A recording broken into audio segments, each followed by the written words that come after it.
Hello friends, welcome to our YouTube channel TSP classes. तो कैसे हैं आप सब? आई होप आप लोग बिल्कुल ठीक होंगे। तो आज की क्लास में हम पढ़ने वाले हैं यूपी डीएलएड फर्स्ट सेमेस्टर का आपका जो हिंदी का पेपर है उसकी आज सीरीज की पहली क्लास होने वाली है। ठीक है। तो जैसा कि आप सभी को पता है, अभी आपकी फर्स्ट सेमेस्टर की हिंदी और साइंस की सीरीज चल रही है। तो बहुत सारे बच्चों ने बोला कि जिस तरीके से मैथ की और साइंस की सीरीज चलाई जा रही है, वैसे ही बिल्कुल संस्कृत की भी क्लासेस चलाई जाए। तो सिर्फ संस्कृत की ही नहीं, आपको सारी क्लासेस प्रोवाइड कराई जाएगी। उससे क्या होगा कि जो बच्चे पढ़े नहीं हैं अब तक, वो अगर इस सीरीज को पढ़ लेते हैं तो उनका सारा सब्जेक्ट अच्छे से तैयार हो जाएगा। बशर्ते उसके लिए आपको क्या करना पड़ेगा, क्लास अच्छी से लेनी पड़ेगी और प्लस आपको रिवीजन भी करना पड़ेगा। यहाँ पे आपको एक एक चीज को डिटेल में पढ़ाया जाएगा, डिटेल में समझाया जाएगा। हम एक एक पॉइंट को लेके चलेंगे, उससे संबंधित जितने भी क्वेश्चंस बनेंगे या जहां जहां एग्जाम में पूछा गया है, वहां से आपका सारा डाउट क्लियर हो जाएगा। ठीक है। और एक बात और, आपका एग्जाम जो होगा वो लास्ट जून में होना तय है बिल्कुल, क्योंकि जून से जुलाई एग्जाम में जाएगा ही नहीं। ठीक है, जून के लास्ट में पेपर बिल्कुल होगा। बाकी सब के बहकावे में नहीं आइए। आपके पास सिर्फ और सिर्फ 1.5 महीने का टाइम है। अगर देखा जाए, इन 1.5 महीने में अगर आप अच्छे से पढ़ लेते हैं तो आप अच्छे नंबर से पास हो जाएंगे। तो खैर, ये सब बातें तो होती रहेंगी। अब हम चलते हैं अपने टॉपिक की तरफ। ठीक। तो आपको सभी को पता है कि आपका जो हिंदी है वो पेपर 6 है। ठीक, यानी छठा नंबर का पेपर होता है आपका, ये 6 नंबर होता है। और टोटल आपका जो है ये 25 मार्क्स का होता है, यानी 25 नंबर का होता है। जिसको पास करने के लिए आपको 12 नंबर चाहिए होंगे। 12 नंबर से कम आया तो आपका बैक लग जाएगा। ठीक है, चलिए तो देखते हैं पहला क्वेश्चन क्या है। तो पहला क्वेश्चन है आपका, ज्ञ वर्ण किन वर्णों के संयोग से बना हुआ है। ठीक है, यानी क्वेश्चन में पूछ रहा है कि आपका जो ज्ञ वर्ण है वो किन शब्दों से, यानी किन वर्णों, किन अक्षर के संयोग से बना हुआ है। तो सबसे पहले आप लोग को ये पता होगा कि जो ये ज्ञ है ये आपका संयुक्त व्यंजन है। कैसा व्यंजन है? संयुक्त व्यंजन है। ठीक, तो यहाँ पे मैं आपका लिख देती हूँ कि आपका जो संयुक्त व्यंजन होता है, ठीक है, आपका जो संयुक्त व्यंजन होता है इनकी संख्या आपकी 4 होती है। कितनी होती है? 4 होती है। ठीक, कौन कौन सा होता है वो हम देख लेते हैं। पहला है आपका छ। ठीक, छ। तो ये क प्लस स से मिलके बना होता है। ठीक है, यहाँ ये आधा क है आपका। क और प्लस स ये पेट फार स है, इससे मिलके आपका छ बना होता है। ठीक, छ से क्षत्रिय है ये। दूसरा देखते हैं हम, आपका त्र। त्र से जो त्रिशूल होता है उसको देखते हैं। तो ये भी आपका संयुक्त व्यंजन है। तो ये आधा त प्लस र, तो इन वर्णों के संयोग से आपका त्र बनता है। ठीक है। तीसरा हम देखते हैं आपका ज्ञ, जो कि हमारा क्वेश्चन में पूछा हुआ है। ज्ञ भी आपका संयुक्त व्यंजन है। तो ये आपका किससे मिलके बना है?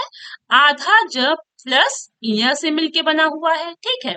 और जो आपका चौथा है वो है आपका श्र।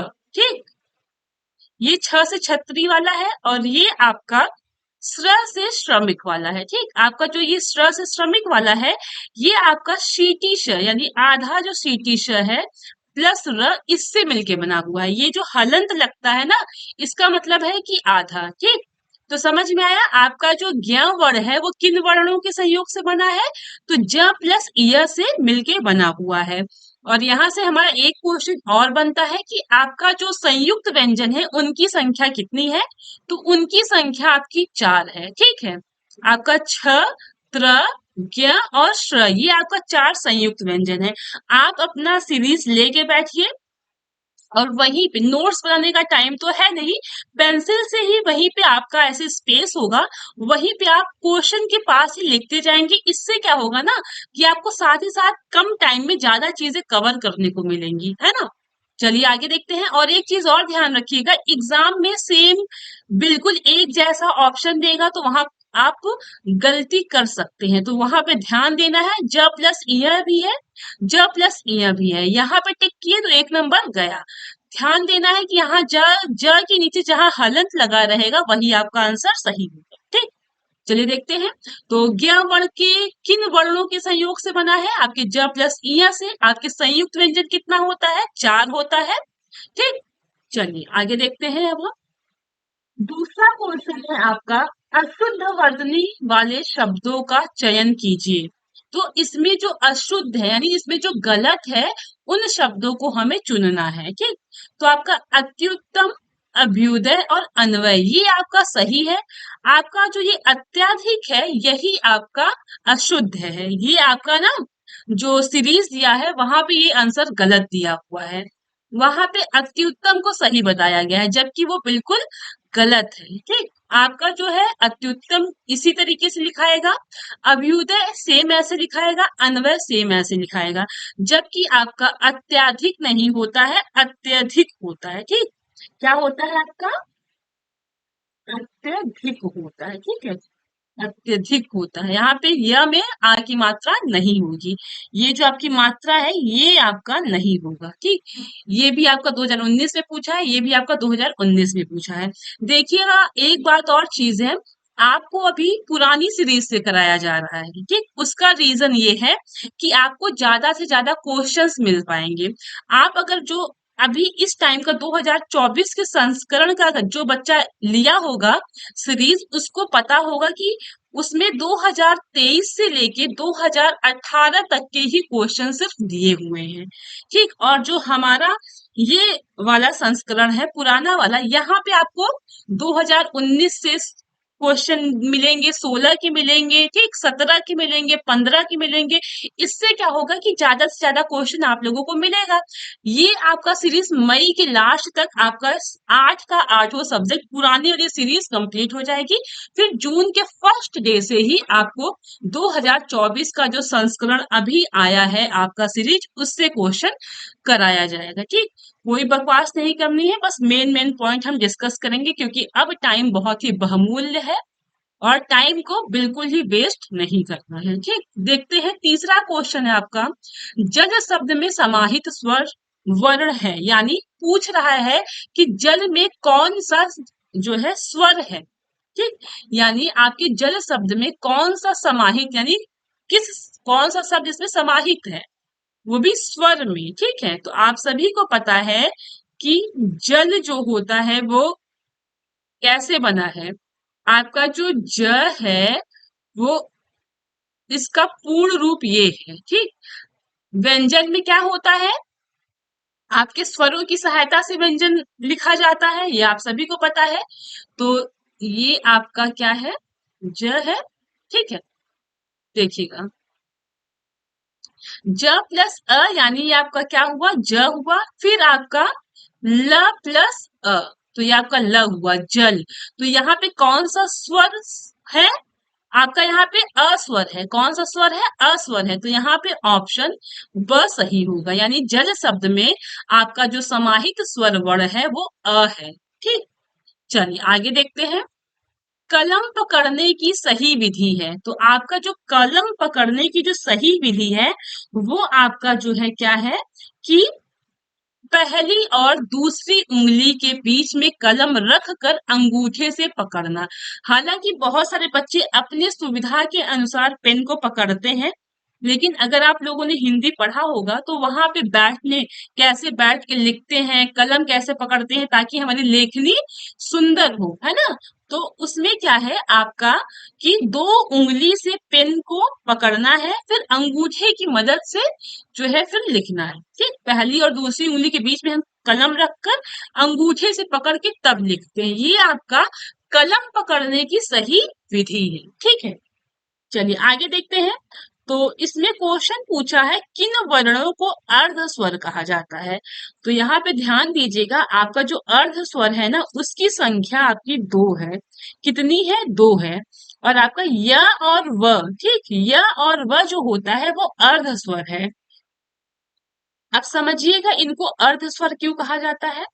तो आपका अर्ध स्वर इनको इसलिए कहा जाता है कि कभी कभी क्या होता है ना कि आपका य और व जो होता है वो स्वर की भी जगह यूज हो जाता है और कभी कभी व्यंजन की जगह भी यूज हो जाता है, इसीलिए इनको आपका अर्ध स्वर कहा जाता है। जैसे समझिएगा, आप अगर कौवा लिखते हैं, ठीक है, तो इस तरह से भी कौवा लिखते हैं, ठीक। और उसके बाद इस तरह से भी आप कौवा लिखते हैं। दोनों तरीका बिल्कुल शुद्ध है ना। तो वह जो है आपका स्वर की जगह भी लिखा जा सकता है, इसीलिए य और व को दोनों को अर्ध स्वर कहा जाता है। आई बात समझ में? चलिए आगे देखते हैं। जैसे य,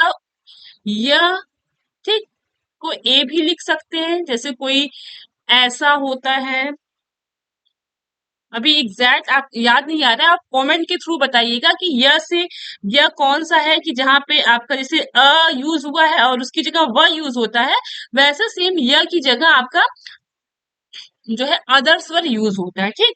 तो कमेंट के थ्रू बताइएगा कौन सा वो शब्द होता है, ठीक। चलिए आगे देखते हैं। हिंदी भाषा की लिपि है, आपकी जो हिंदी भाषा है उसकी लिपि कौन सी है? ये क्वेश्चन आप बचपन से पढ़ते चले आए होंगे। आपकी हिंदी भाषा की जो लिपि होती है वो आपकी देवनागरी लिपि होती है। कौन सी होती है? देवनागरी लिपि होती है, ठीक। चलिए अगला क्वेश्चन देखते हैं। हिंदी भाषा में स्वरों की संख्या है, तो ये आपको बता दिया जाए कि हिंदी भाषा में स्वरों की संख्या कितनी है? 11 है। कितनी है? 11 है। तो देखते हैं वो कौन कौन सा है।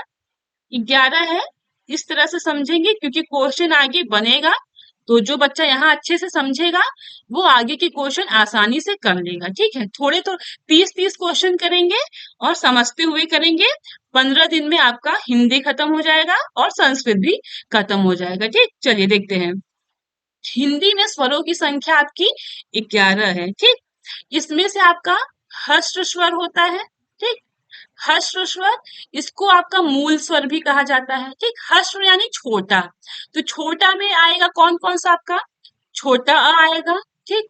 आपका छोटी ई आएगा, ठीक है। आपका छोटा ऊ सॉरी छोटा ऊ आएगा,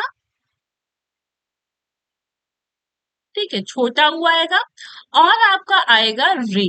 क्या आएगा आपका? री। री से ऋषि, ठीक। ये आपका क्या है? हर्ष यानी मूल हर्ष को ही मूल बोलते हैं, ठीक। चाहे आप हर्ष स्वर बोलिए चाहे मूल स्वर बोलिए। तो आपके स्वरों की संख्या 11 है, जो कि आपके इस 11 में 4 जो है आपके वो हर्ष यानी छोटे स्वर है।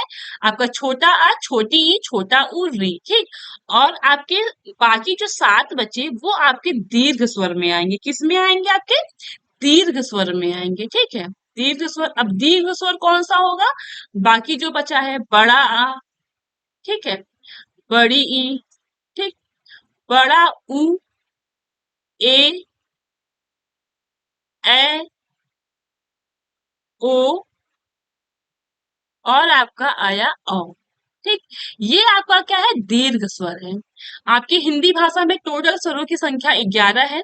आगे क्वेश्चन में पूछा भी है कि आपका हर्ष स्वर कौन सा है, तो वहां पे आपको अ, ई, उ या बड़ा आ दे देगा। ऐसे क्वेश्चन बने हैं, आगे करेंगे तो समझ में आएगा। यहाँ पे ध्यान रखने वाली बात ये है कि स्वरों की संख्या 11 है, जिसमें से आपके 4 जो है क्या है? हस्र या मूल स्वर है, और आपके जो बचे 7 है वो आपके दीर्घ स्वर है, ठीक। चलिए आगे देखते हैं। अगला है हिंदी भाषा में व्यंजनों की संख्या है, ठीक। तो हिंदी भाषा में आपके व्यंजनों की संख्या कितनी है? 33 है, ठीक है, 33 है। चलिए आगे देखते हैं। हिंदी वर्णमाला में वर्णों को बांटा गया है। आपका जो हिंदी वर्णमाला है उसमें अक्षरों को बांटा गया है कितने भागों में? 2 भागों में। कितने भागों में? 2 भागों में। सभी को पता होगा वो 2 भाग कौन से हैं। पहला तो आपका स्वर हो गया और दूसरा आपका व्यंजन हो गया, ठीक है। क्या हो गया? पहला स्वर हो गया और दूसरा आपका व्यंजन हो गया, ठीक। चलिए आगे क्वेश्चन देखते हैं। अंग तथा ढ वर्ण है, ये आपके उत्क्षिप्त व्यंजन है। क्या है? उत्क्षिप्त व्यंजन है। इसको याद कर लीजिए, आपका एग्जाम में पूछा हुआ क्वेश्चन है। पूछ लेगा कि उत्क्षिप्त व्यंजन कौन से हैं, तो आपको यही बताना है। ये अंग और ढ ये आपके उत्क्षिप्त व्यंजन हैं, ठीक। चलिए आगे देखते हैं। भाषा की सबसे छोटी और महत्वपूर्ण इकाई कौन सी है? ये क्वेश्चन भी आप बचपन से पढ़ते चले आ रहे हैं।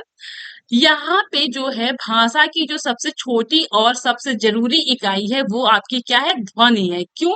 क्योंकि जो हमारी भाषा शुरू होती है वो ध्वनि से ही शुरू होती है, ठीक है।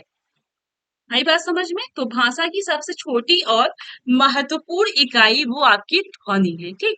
अगला देखते हैं, भाषा प्रारंभ होती है, तो आपकी जो भाषा शुरू होती है वो कहाँ से शुरू होती है? वो भी आपकी ध्वनि से ही शुरू होती है, ठीक है, ध्वनि से ही शुरू होती है। चलिए आगे देखते हैं,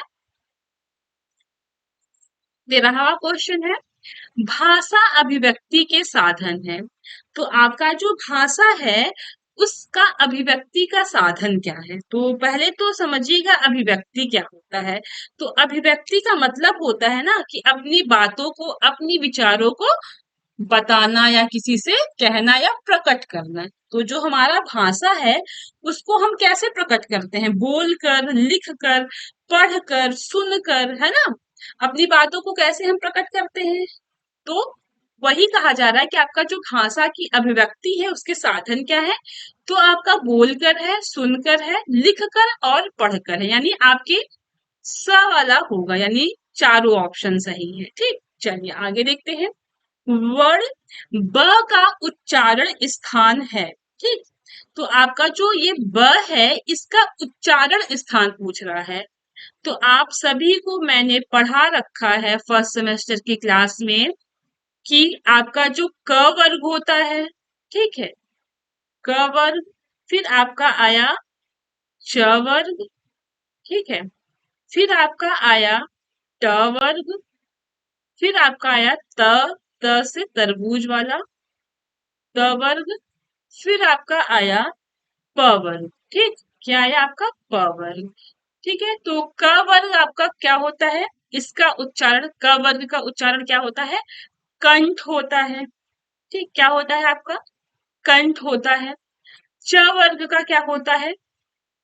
तालु होता है, ठीक है। और आपके ट वर्ग का क्या होता है? मूर्धा होता है। इसको मैंने बहुत अच्छे से आपको पढ़ाया, जो बच्चे नहीं देखे होंगे चैनल की क्लास में जाके वहां चेक करेंगे ना तो उनको वो क्लास मिल जाएगी, ठीक। देखिएगा, त वर्ग जो होता है वो आपका क्या होता है? दंत होता है, ठीक है। और आपका जो प वर्ग होता है वो क्या होता है? होस्ट होता है, यानी ओठ से, ठीक है। चलिए आगे देखते हैं। तो इतना मैंने आपको बता दिया है, इतना आपको आइडिया मिल जाएगा। चलिए देखते हैं, तो जो ब है उसका उच्चारण स्थान पूछ रहा है। तो प किसमें, सॉरी, ब किसमें आएगा? आप सभी को पता है प वर्ग में आएगा। प, फ, ब, भ और म।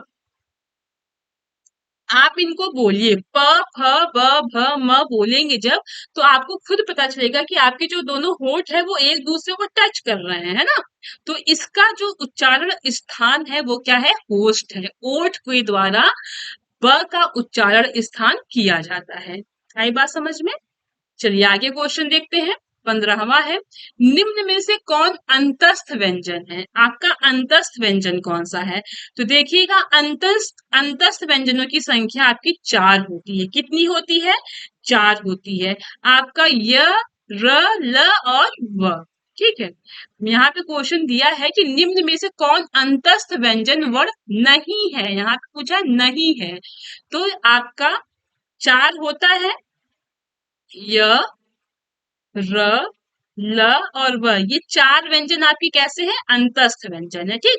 तो इसमें आपका य, र, ल अंतस्थ व्यंजन है, म आपका अंतस्थ व्यंजन नहीं है। म का उच्चारण स्थान क्या है? होस्ट है, अभी हमने आगे पढ़ा। चलिए आगे देखते हैं, वर्णमाला में किसे स्पर्श संघर्षी भी कहा जाता है? तो समझिएगा, इसको पूछ रहा है कि वर्णमाला में किसको स्पर्श संघर्षी कहा जाता है। तो ध्यान रखिएगा, आपका जो च वर्ग है ना, च वर्ग जो है यानी जिसका उच्चारण स्थान तालु है, ये आपका स्पर्श संघर्षी भी कहा जाता है। देखिएगा, च वर्ग जो है इसका आपका सही आंसर है च वर्ग, ठीक। अच्छा, आप लोग कंफ्यूज तो नहीं होंगे, मैं सही पे टिक कर देती हूँ, ठीक, नहीं तो कंफ्यूजन होगा। चलिए देखते हैं, यानी ये आपका नहीं है, ठीक। वर्णमाला में किसे स्पर्श संघर्षी भी कहा जाता है? तो च वर्ग का जो आपका 4 अक्षर है स्टार्टिंग वाला, वही आपका क्या है? स्पर्श संघर्षी है। तो देखिएगा, ये आपके जो च वर्ग के प्रथम चार है ना, च हो गया, ठीक, छ हो गया, ज हो गया और आपका झ, यही आपके चार जो वर्ण है, यही आपके स्पर्श संघर्षी वर्ण है। ठीक, चलिए आगे देखते हैं। कंफ्यूज तो नहीं होंगे आप, फिर से देख लीजिएगा। वर्णमाला में किसे स्पर्श संघर्षी भी कहा जाता है, तो आपके जो च वर्ग के प्रथम चार अक्षर हैं, ठीक, यानी च छ ज झ, ये इन्हें ही आपको स्पर्श संघर्षी व्यंजन कहते हैं। ठीक, आगे देखते हैं। अगला है आपका, निम्न में से किस शब्द में शुद्ध मात्रा प्रयुक्त हुई है, तो आपका रेणु में ये आपका अड़ा जो है ये शुद्ध मात्रा की प्रयुक्ति हुई है। ठीक, अगला है आपका 18 क्वेश्चन दिया हुआ है कि निम्न में से कौन सा युग्म कंठ तालव्य है। ठीक, तो हमसे पूछ रहा है कि कौन सा युग्म है जो कंठ तालव्य है, तो समझिएगा आपका यह वह क्या है, अर्ध स्वर है, अभी हमने पढ़ा। देखिएगा कंठ तालव्य मतलब ये समझ लीजिए आपका कंठ, ठीक, इस तरह से समझेंगे तो आप बिल्कुल नहीं भूलेंगे, कंठ तालव्य है। ठीक, तो आप सभी को बता दूं कि आपका जो ए और ए है, ए और ए जो है वो आपका कंठ तालव्य है। क्या है, कंठ तालव्य है। ठीक, अब आप सभी को पता है आपका जो ए और ए है ये किससे मिलके बना है, अ प्लस ई से मिलके बना हुआ है। ठीक है, अ प्लस ई से मिलके बना हुआ है, तो अ का जो उच्चारण स्थान है वो कंठ है। ठीक है, अ का जो उच्चारण स्थान है वो कंठ है, और ई का जो उच्चारण स्थान है वो तालु है। क्या है, तालु है। तो अ प्लस ई से मिलके बना आपका ए और ए, इसलिए इनका उच्चारण स्थान कंठ तालव्य हो गया या कंठ तालु हो गया। आई बात समझ में, इनको कंठ तालव्य क्यों कहा जाता है, आपके ए और ए को कंठ तालव्य क्यों कहा जाता है, क्योंकि आपका ए और ए अ प्लस ई से मिलके बना हुआ है। ठीक, ये दो अक्षरों से मिलके बना हुआ है, और इन दो अक्षरों का जो उच्चारण स्थान है वो अलग अलग है। अ का उच्चारण स्थान कंठ है और ई का उच्चारण स्थान तालु है, जो कि मिलके कंठ तालव्य होता है, इसलिए आपका ए और ए को कंठ तालव्य इनका उच्चारण स्थान बनता है। ठीक, चलिए आगे देखते हैं।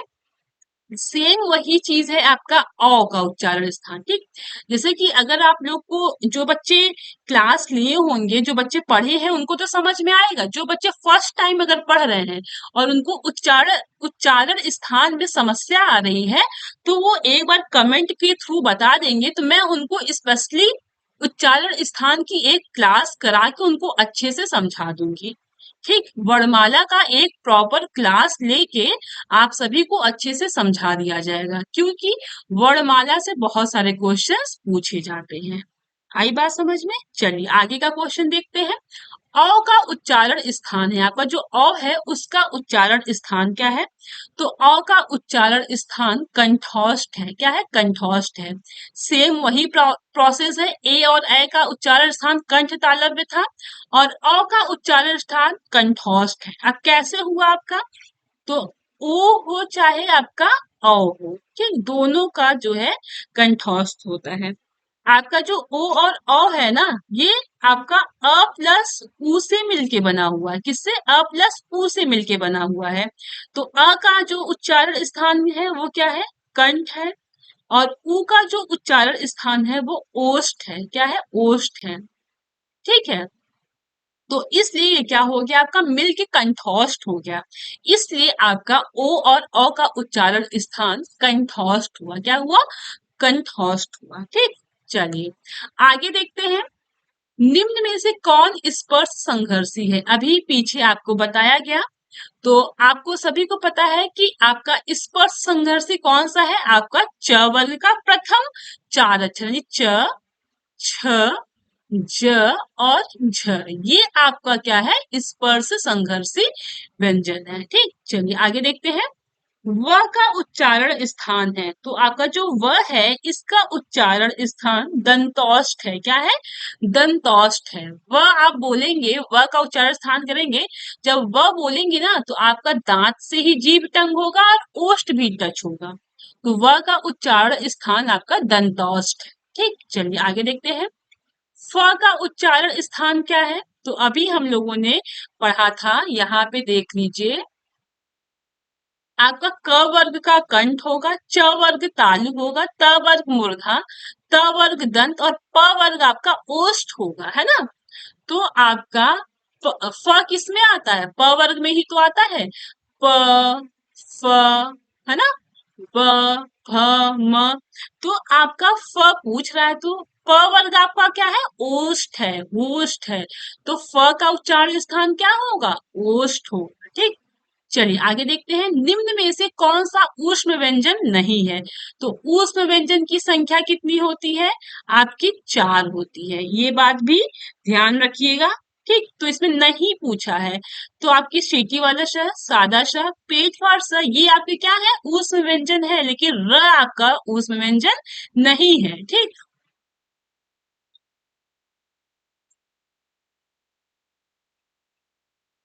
जो आपका र है, वो जो है क्या है? उस व्यंजन नहीं है, ये अंतस्थ व्यंजन है। अभी य र ल व जो हमने पढ़ा था, वो अंतस्थ व्यंजन था। और उस व्यंजन की संख्या 4 होती है, जिसमें से आपका कौन सा है?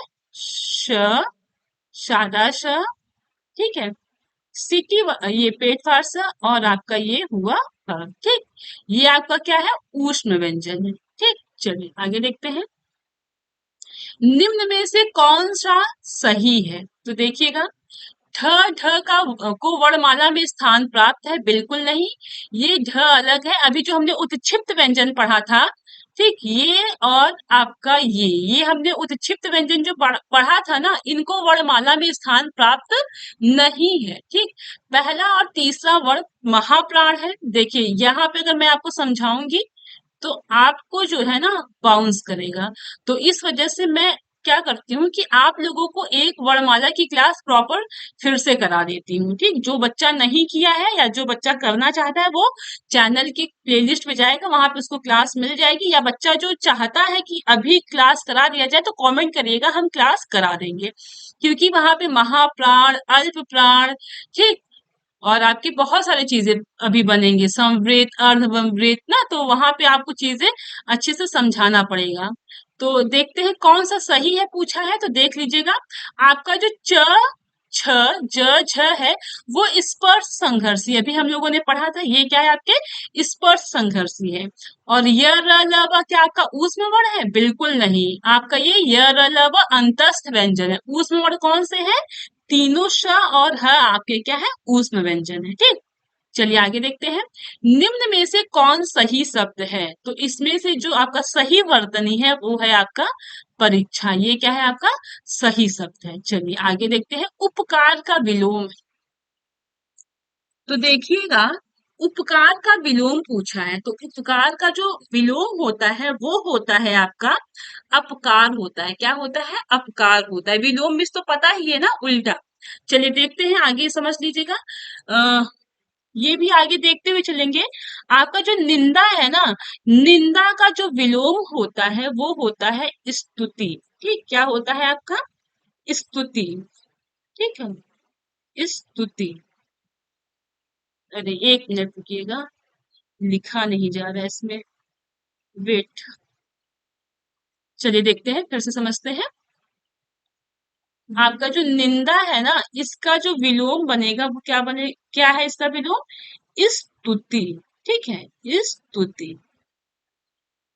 ठीक, बुराई का अच्छाई नहीं होगा, अगर बुराई का अच्छाई करेंगे तो आपका गलत हो जाएगा। बुराई का विलोम होता है भलाई। ठीक है, क्या होता है? भलाई। चलिए आगे देखते हैं। अपकर्ष का विलोम होता है उत्कर्ष। क्या होता है? उत्कर्ष। ठीक, इसलिए कराया जा रहा है ताकि आपको साथ ही साथ यहाँ पे 4 जो है तैयार हो जाए। उत्कर्ष दे देगा तो उसका अपकर्ष हो जाएगा, भलाई दे देगा तो उसका बुराई हो जाएगा, है ना। उपकार का विलोम अपकार है, निंदा का स्तुति, अपकर्ष का उत्कर्ष और बुराई का भलाई। चलिए आगे देखते हैं। ऐश्वर्य का विलोम है, तो ऐश्वर्य का जो विलोम है, वो है अनव अनैश्वर्य। ठीक, चलिए आगे देखते हैं। वैभव का जो विलोम है, वो खुद ही दरिद्रता है, इसका विलोम खुद ही यहाँ पे दिया हुआ है। ठीक, चलिए आगे देखते हैं। अ, ओजस्वी का विलोम है, तो ओजस्वी का जो विलोम है वो है निस्तेज। क्या है आपका? निस्तेज। ठीक। ओजस्वी का विलोम जो है वो क्या है? निस्तेज है। ठीक है। चलिए आगे देखते हैं। आपका अगला क्वेश्चन है हिंदी वर्णमाला में। और हाँ, एक चीज और, आप हमें कमेंट के थ्रू बताइएगा कायर का विलोम क्या होगा। इसीलिए मैं यहाँ पे आपको नहीं बता रही हूँ कायर का विलोम क्या होगा और आलसी का विलोम क्या होगा। इन दोनों का आंसर आप हमें कमेंट बॉक्स में बताइएगा। ठीक, कमेंट के थ्रू हमें इस दोनों का विलोम जरूर बताइएगा। ठीक है। चलिए आगे देखते हैं। हिंदी वर्णमाला में वर्णों की संख्या है, तो यहाँ पे समझिएगा आपके हिंदी वर्णमाला में वर्णों की संख्या ऐसे तो 52 है। ठीक, ये आपका सही है, 52 होता है। लेकिन यहाँ पे हम समझ लेंगे, एक तो आपका होता है उच्चारण के आधार पे। ठीक, आपका एक उच्चारण के आधार पर। ठीक, उच्चारण के आधार पर। और दूसरा होता है आपका लेखन के आधार पर। किस पे? लेखन के आधार पर। ठीक है, उच्चारण के आधार पर और दूसरा होता है आपका लेखन के आधार पर। तो उच्चारण के आधार पे टोटल आपका 52 होता है। अगर एग्जाम में बस पूछ रहा है कि हिंदी वर्णमाला में वर्णों की संख्या है, तो वहां पे आप 52 टिक करेंगे। अगर उच्चारण के आधार पे पूछ रहा है तो भी आप वहां पे 52 ही टिक करेंगे। अगर दे दिया लेखन के आधार पे तो आपका यहाँ पे 56 हो जाएगा। ठीक, समझिएगा। इसमें है आपका स्वर जो है वो, स्वरों की संख्या कितनी है? 11, अभी हम लोगों ने पढ़ा था। ठीक, आपके व्यंजन जो है वो टोटल कितने हो जाएंगे यहाँ पे? 41। ठीक, तो कितना हुआ? 1 1 2 और 4 1 5, ये 52 आपके उच्चारण के आधार पे ये आपके टोटल जो है वर्णों की संख्या होगी। ठीक, अब लेखन के आधार पे देखते हैं तो स्वर आपके कितने हैं? 11 है। ठीक, व्यंजन आपके कितने हैं? 41 है, यानी 41 है। आपके जो संयुक्त व्यंजन है, जो हमने पहले क्वेश्चन में पढ़ा था, संयुक्त व्यंजन वो 4 जो है ना वो भी इसमें जुड़ जाएंगे। ठीक, तो यहाँ पे ये 56 हो जाएगा। 4 2 6 और 4 1 5। आई बात समझ में? हिंदी वर्णमाला में वर्णों की संख्या आपके 52 है, उच्चारण के आधार पे 52 और लेखन के आधार पे 56। ठीक, चलिए आगे देखते हैं। ये लास्ट क्वेश्चन है। संयुक्त व्यंजन की संख्या है, तो संयुक्त व्यंजन की संख्या कितनी है? 4 है। अभी हम लोगों ने फर्स्ट क्वेश्चन में ये डिस्कस किया था कि संयुक्त व्यंजनों की संख्या 4 है। ठीक, और वो 4 कौन कौन सा है? आपके छ, त्र, ज्ञ और स्र। ठीक है, ये पहले क्वेश्चन में मैंने आपको डिटेल में समझा दिया था। तो कल हम 31st क्वेश्चन से जो है स्टार्ट करेंगे। तो क्लास कैसी लगी कमेंट के थ्रू जरूर बताइएगा। ठीक है, और काया और आलसी का विलोम क्या होता है ये भी कमेंट के थ्रू जरूर बताइएगा। आपकी संस्कृत की क्लास भी जो है स्टार्ट करा दी जाएगी। ठीक है, तो चलिए मिलते हैं कल की क्लास में। तब तक के लिए आप अच्छे से मन लगा के पढ़ाई करते रहिए और वीडियो को ज्यादा से ज्यादा शेयर करिएगा। और परेशान बिल्कुल मत होइएगा कि पुरानी सीरीज कराई जा रही है। पुरानी सीरीज कराने का एक उद्देश्य है कि आप लोगों को ज्यादा से ज्यादा क्वेश्चंस मिल सके। ठीक, यानी हम पुराना क्वेश्चन करा रहे हैं तो 15 का भी क्वेश्चन मिलेगा, 16 का भी, 17 का, 18 का भी। और आप अगर नई सीरीज लेंगे तो वहां पे 18 तक का ही क्वेश्चन दिया है, 17 16 15 साल जो है आपके ईयर का क्वेश्चन नहीं दिया हुआ है। ठीक, तो इस मई के लास्ट तक आपका ये सारा सीरीज खत्म हो जाएगा। फिर जून के पहले ही तारीख से आपको नए सीरीज का क्वेश्चन कराया जाएगा। ठीक है, चलिए मिलते हैं कल की क्लास में फिर। Thank you.